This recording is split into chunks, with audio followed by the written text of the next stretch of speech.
नमस्कार. तर मी सीमा आनंदी जीवन या यूट्यूब चॅनलमध्ये तुम्हा सर्वांचे अगदी मनापासून स्वागत करते. तर बघा, ज्या वेळेस आपण असे रेडीमेड टॉप आणतो तर त्यावेळेस आपल्याला सेपरेट स्लीव्ज लावाव्या लागतात, त्याला स्लीव्ज येत नाही. तर मग काय होतं ना की एवढे रीळ असतात ना, धागे असतात, तर त्यात एक पण मॅचिंग धागा काही वेळेस भेटत नाही. आता एवढे रीळ आहेत माझ्याकडे, पण याच्यात एक पण याला मॅचिंग असा परफेक्ट धागा मला भेटत नाही, याच्यामध्ये नाही आहे. मग एवढ्या एका स्लीव्जला लावण्यासाठी जर तो धागा आणायचा म्हटलं तर मग ते एक तर जाणं होत नाही, किंवा मग ते थोड्या कामासाठी बाहेर जा हे परवडत नाही. मग काहीतरी थोडासा असा जो मिळता जुळता धागा तर मी हा घेतला. याला जी ही डिझाईन आहे तर त्याला हा मॅचिंग होतो.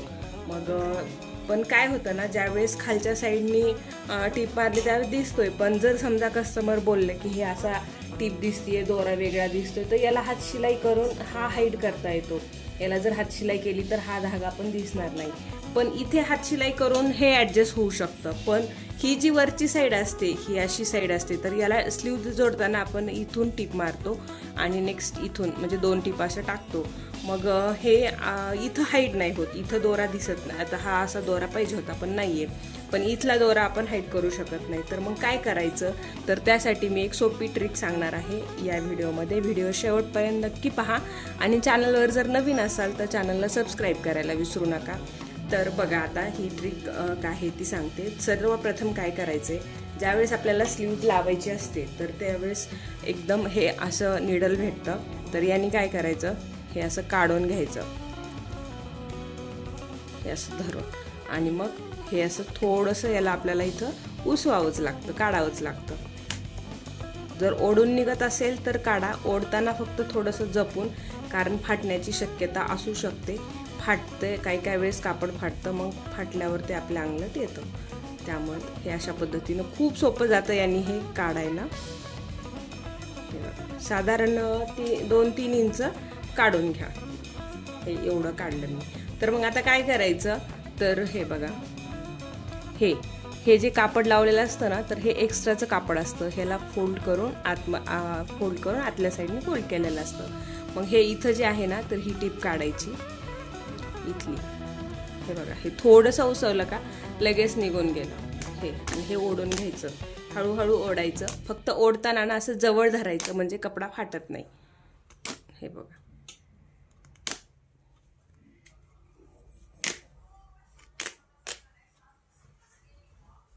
तर बघा, ओढल्यामुळं थोडंसं इथं फाटलं गेलं, पण हे कसं मार्जिनमध्ये जाणार आहे त्यामुळे एवढं याचं काही नाही. पण हे असं इकडं जर फाटलं तर प्रॉब्लेम येऊ शकतो. तर बघा, आता हे काढून घेतलं. मग आता काय होईल, आपल्याला इथं जो दोरा लावणार आहे तर तो दिसायचा काही प्रश्नच येणार नाही, त्यासाठी मी काढून घेतलं. ही सोपी ट्रिक आहे. जर दोरा मॅचिंग नाही आहे तर तुम्ही या पद्धतीनं हे जे लावलेलं एक्स्ट्राचं असतं ते काढून घेऊ शकता, कारण त्यांनी दोरा पण वरच्या साईडला दिसतो आणि जर मॅचिंग नसेल तर दिसणार नाही. तर हे, आणि अशा पद्धतीनं स्लीव्ह जी काही आहे कट करून घेतलेली ती सेंटर पकडायचा हे असा आणि स्लीव्ह जोडायची. तर आता मी ही स्लीव्ह जोडून घेते. कधी पण स्लीव्ह जोडताना ना सेंटरपासून जोडायला सुरुवात करा, म्हणजे ना मागे पुढे होणार नाही, किंवा त्याची जी सेंटर लाईन आहे तर ती मागे पुढे नाही होणार आहे. व्यवस्थित सेंटरपासून जोडायची.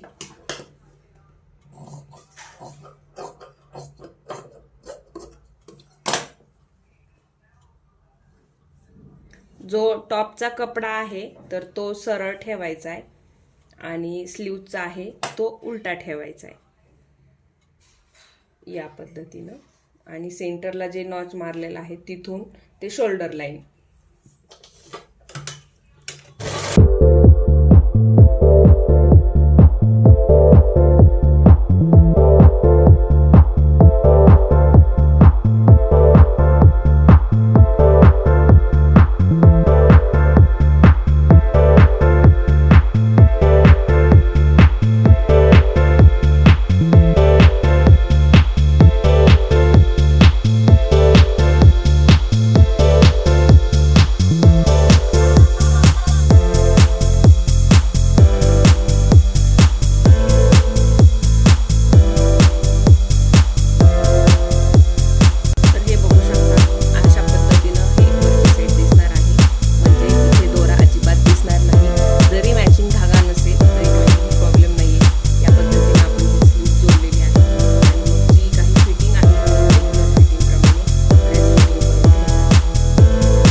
अजून एक टीप ती म्हणजे की ज्या वेळेस म्हणजे वरती फिटिंगला वगैरे व्यवस्थित बसतो आणि खालच्या साईडला जिथे हा असा कट असतो तर तिथे ना पोटाच्या तिथे ना खूप जास्त टाईट होतो ड्रेस.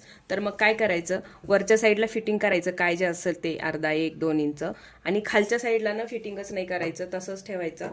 आणि मग इथे जे आहे ना बॅक साईडला असे थोडेसे टक्स टाकायचे, म्हणजे बॅक साईडला जे टॉपला घुडी पडते तर ती घुडी पडणार नाही आणि असं गोळा झाल्यासारखा दिसतो ते पण दिसणार नाही. तर या पद्धतीनं असे टक्स टाकून घ्यायचे, म्हणजे फिटिंगला पण एकदम व्यवस्थित बसतो आणि पोटाच्या तिथे पण टाईट होत नाही. बघा इथे पोटाला मी असंच लूज ठेवलाय आणि इथे फक्त टक्स टाकून घेतलेत.